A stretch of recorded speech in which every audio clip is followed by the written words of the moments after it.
Topic में विचार करेंगे, बातचीत करेंगे। तो सबसे पहले चक्रवृद्धि ब्याज जाने CI और SI, इसके पहले कि हम थोड़े से दोनों में डिफरेंशिएट कर लेते हैं। What is the big difference between SI and CI? साधारण ब्याज और चक्रवृद्धि ब्याज में क्या अंतर है? सबसे बड़ा अंतर, एक बिग डिफरेंस क्या है? तो देखिए, जैसा कि इसका नाम में ही है चक्रवृद्धि, मतलब एक ऐसा वृद्धि जो चक्र के हिसाब से चलता हो, साइक्लिक ऑर्डर में बहुत ज्यादा वृद्धि करता है। और इसका नाम क्या है हिंदी में? साधारण ब्याज। एक का नाम है चक्रवृद्धि और एक का नाम है साधारण। ब्याज बढ़ेगा लेकिन सिंपल तरीका, ठीक है। तो सिंपल तरीका, जब ब्याज बढ़ने के सिंपल तरीके और एक ब्याज बढ़ने के बड़ी घुमावदार तरीके, घुमा फिरा के बढ़ता है, इसका मतलब है जरूर चक्कर ज्यादा है। तो चक्रवृद्धि ब्याज में काफी ज्यादा इंटरेस्ट देना पड़ जाता है हमको। इसके हिसाब से सूद जो लगता है वो या तो हम देना है किसी को तो ज्यादा देना पड़ जाएगा, और अगर कोई आपको दे रहा है तो बहुत ज्यादा आपको मिल जाएगा। That means in case when you have to got money that you invest, you can get lots of money with big interest. That is called compound interest. But when you invest the money at a simple interest, now then you get a little amount of money comparison to the compound interest. compound interest के compare में हम जो money प्राप्त करेंगे, जो शुद्ध प्राप्त करेंगे, वो थोड़ा सा होगा। चलिए एक एग्जाम्पल से इसको हम समझते हैं, कैसे आखिर देखते हैं। अच्छा, एक बात और, वीडियो को आगे हम बढ़ाएं इसके पहले कि थोड़ा समय आपसे एक यस और नो में एक जवाब ले लूं। आप कंपाउंड इंटरेस्ट जानते हैं कि नहीं जानते? सिंपल इंटरेस्ट जानते हैं या नहीं जानते? यदि जानते हैं तो कमेंट बॉक्स में जाइए और लिखिए yes I know compound, that means CI और SI, ठीक है। इसके बाद हम चलते हैं एक एग्जाम्पल से, देखते हैं, समझते हैं कि आखिर इन दोनों में भेद क्या है। देखिए, सपोज करिए कि एक जो मनी है ना, एक अमाउंट जो फिक्स है, उस पैसे को आपने क्या किया कि किसी पर्सन को दे दिया। सपोज एक व्यक्ति को ये है, इस व्यक्ति को आपने पैसा दे दिया, ठीक है, इस व्यक्ति को पैसा दे, और एक इस व्यक्ति को पैसा दे दिया, ये B है, इसको दे दिया SI पर, देखिएगा इसको दे दिया SI पर और इसको दे दिया CI पर। सपोज करिए कि 1000 रुपया आपने 10% के इंटरेस्ट पर आपने इस व्यक्ति को दे दिया SI पर और इस व्यक्ति को दे दिया CI पे। हेलो, देख रहे हैं ना, एक व्यक्ति ये है और दूसरा व्यक्ति ये है। अब इन दोनों को आपने पैसा दे दिया। अब देखना ये है कि दोनों में से किससे ज्यादा लाभ निकल के आता है। तो अगर केस 1 साल की है, दैट मीन्स कि अगर आप 1 साल में ही रिटर्निंग चाहते हैं और 1000 पर आपको 10% का ईयरली लेना है, ईयरली, ठीक है, मंथली नहीं, ईयरली, क्योंकि स्टैंडर्ड जो कैलकुलेशन होती है वो ईयरली होती है जनरली। फिर इसके बाद हाफ ईयरली और क्वार्टरली भी होता है, लेकिन ज्यादातर क्या होता है, ईयरली होता है। तो इस व्यक्ति को और इस व्यक्ति को दोनों को दिया गया पैसा 1000 रुपया, इसको भी दिए 1000 रुपया, इसको भी दिए, इसको लेकिन दिए SI पर, इसको दिए CI पर। अब देखिए दोनों में क्या बवाल होता है। अगर 1 साल के अंदर रिटर्न होता है पैसा अकॉर्डिंग टू SI के हिसाब से, तो आपको क्या करना पड़ेगा, तो 1000 का 10% निकाल लीजिए, ये 2 0 से 2 0 कट जाएगा मुफ्त में, एकदम बिल्कुल आसानी से आ जाएगा 100 रुपया। तो 1 साल का शुद्ध क्या हो गया, 100 रुपया। तो ये 1 साल का शुद्ध 100 रुपया हुआ SI के हिसाब से। अब ऐसा नहीं कि CI के हिसाब से क्या होगा, वो भी जरा सा देखते हैं। CI के हिसाब से भी हम यही काम करते हैं कि 1000 रुपया होता है और उसका 10% निकालेंगे, तो इस पे भी वही आने वाला है 100 रुपया, ठीक है। अगर इसको सूत्र से भी करेंगे ना आप, जैसे इसका सूत्र क्या होता है, P गुने R गुने T।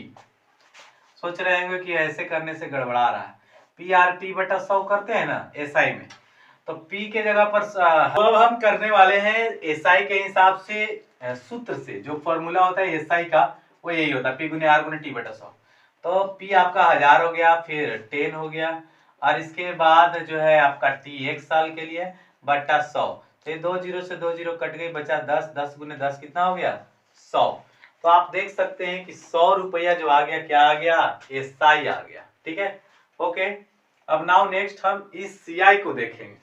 तो सीआई के लिए जो फॉर्मूला होता है डायरेक्टली कोई फॉर्मूला नहीं, ए के लिए होता है, जो p इंटू 1 प्लस आर बटा 100 का पावर क्या हो जाता है t। तो p को क्या ले लेते हैं 1000 और इंटू 1 प्लस आर 10 बटा में 100 का पावर 1, ये 1 जीरो से 1 जीरो कट गया, तो 10 का 10 और 1 11 ना। दैट मीन्स कि 1000 गुने 11 बटा 10। देखिए यहाँ 10 का 10 इससे इसमें गुना होता है और फिर ही जुट जाता है, तो 11 बटा 10, 1 जीरो से 1 जीरो कट गया, कितना हो गया 1100। तो 1100 क्या हो गया अमाउंट, तो अमाउंट ये हो गई। और इसके बाद है मान लीजिए कि यहाँ से एसआई निकालना हम चाहें, ये तो अमाउंट है, तो अगर सीआई निकालना भी चाहें तो उसमें क्या करेंगे पी घटा देंगे। तो 1100 में से 1000 रुपया पर हम लगाए थे, तो 1000 रुपया हम इसमें माइनस कर दिए, तो कितना आ गया 100। तो 100 रुपया जो हो गया सीआई। तो सीआई हमारे लिए 100 रुपया। तो देखिए एक साल के लिए सीआई निकालो चाहे एसआई निकालो, there is no difference between them. ठीक, लेकिन अब 2 साल में काफी डिफरेंसेज होगा। अब बेचारे को यहाँ 1 साल के लिए लौटाना है, तो ये भी लौटाएंगे 1100, ये भी लौटाएंगे 1100 ना। टोटल पैसा 1000 प्लस 100 रुपया शुद्ध, तो 1100 रुपया ही 1100 रुपया ही, दोनों एक ही लौटाएंगे। लेकिन डिफरेंस तब पड़ेगा जब 2 साल हो जाएगा, 3 साल हो जाएगा, 4 साल हो जाएगा। तो आइए 2 साल 3 साल 4 साल सब केस को हम जरा सा आपको दिखाते हैं, तब ज्यादा बात समझ में आएगा। देखिए सपोज कीजिए कि यही पैसा जो हम 1 साल के लिए लगाए वो 2 साल के लिए अगर लगे सीआई में, 2 साल की, तो होता क्या है कि जो 1 साल का शुद्ध निकल करके आया वो अब नए साल के लिए जो पी बनेगा वो पुराना वाला पी और प्लस जो शुद्ध है वो जोड़ दीजिए, तो कितना हो गया 1100 रुपया हो गया। अब 1100 रुपया नया पी बन गया। ठीक है, पी कितना हो गया 1100 रुपया हो गया। आर कितना हो गया 10% हो गया, और टी कितना, अब 1100 का 10% फिर निकाल लो।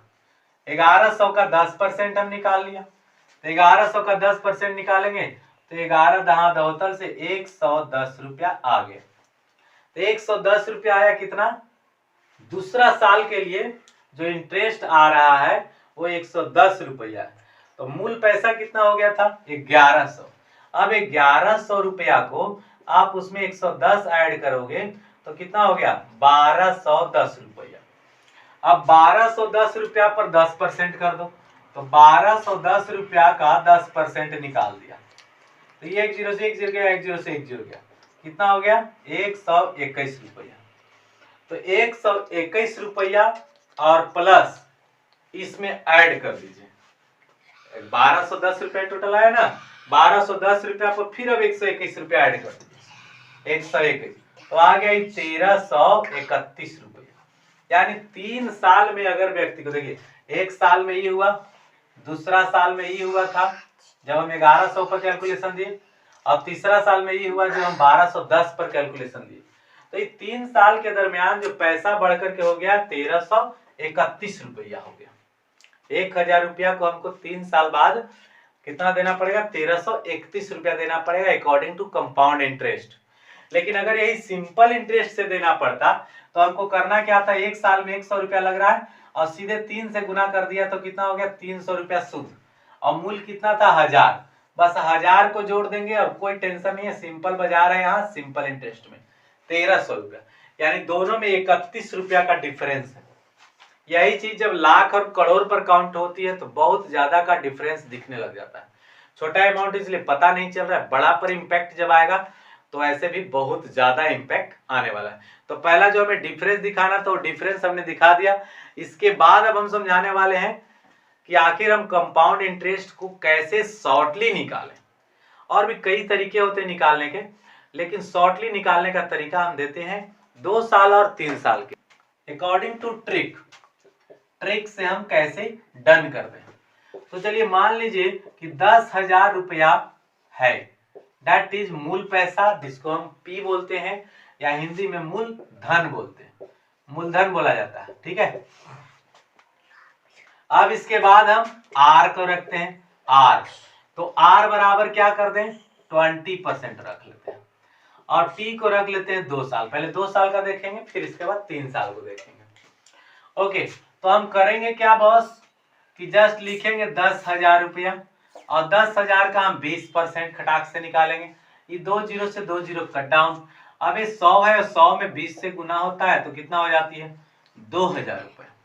और 2,000 रुपए निकलने के बाद 2,000 को फिर से यहाँ ला लीजिए वापस, और 2,000 का अगेन 20% निकाल दीजिए, तो ये 2 जीरो से 2 जीरो कट जाएगा, तो 20 गुने 20 कितना हो गया 400। अब इसमें कर दीजिए 2 से गुना, और इसमें कर दीजिए 1 से गुना। ठीक है, जब 2 साल के लिए आप निकाल रहे हो कंपाउंडिंग इंटरेस्ट, तो आपको करना क्या चाहिए, 2 वर्ष के लिए पहले 2 से गुना कर देना है, जो भी आएगा 20% उसमें 2 से, और फिर जितना आएगा ही उतना का फिर 20% निकाल करके, और जितना आएगा उसमें 1 से गुना। फिर चाहिए 10,000 का 20% निकाले, उसको फिर यहाँ लिख देते हैं वापस से, और इस 2,000 में हम फिर 20% निकालते हैं तो 400। अब जो भी आया है इसमें 2 से गुना, इसमें 1 से गुना कर दीजिए, फाइनली वी गेट 4,000 रुपीज, और यहाँ 400 रुपीज। सही है, अब ये 4,000 और 400 कुल मिलाकर के कितना हो गया 4,400 रुपया। ठीक है, तो 4,400 रुपया कुल जमा राशि हो गई। अब इसके बाद इस 4,400 रुपया को क्या है आखिर फाइनली, तो 4,400 रुपया क्या है सीआई है ना। अगर हमसे अमाउंट पूछे तो सीआई को 10,000 के साथ जोड़ दें तो हमारे लिए वो अमाउंट बन जाए, दैट मीन्स 14,400 रुपया, दैट इज योर अमाउंट।